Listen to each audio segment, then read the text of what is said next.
In today's video, let's take a look at the few steps that you can follow in order to solve the Snapchat Spotlight upload problem. If you're facing this issue, the first thing that you can do is look for new updates available for the Snapchat app. So just head over to the Play Store, search for Snapchat and make sure that the application is up to date. What you'll also need to do, second of all, is try to clear the app cache of Snapchat. So just tap and hold the app, head over to this eye icon. Once you're inside, head over to storage and you can just tap on the clear cache option.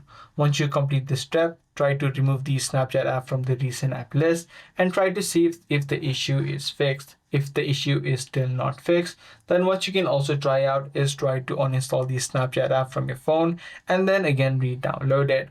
Now, sometimes what happens if you do not follow the community guidelines or the spotlight guidelines of Snapchat, then you won't be able to upload certain kind of content into Spotlight. So make sure that you do have followed the guidelines of the Spotlight and make sure that you are able to upload it without having any issues.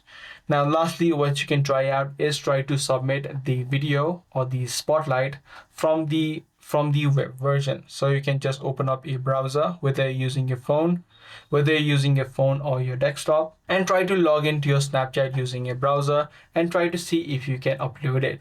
By following these few steps, you'll be able to fix the Snapchat Spotlight upload problem. If this video was helpful to you, be sure to subscribe. That's going to be all for today. I'm going to see you in the next one.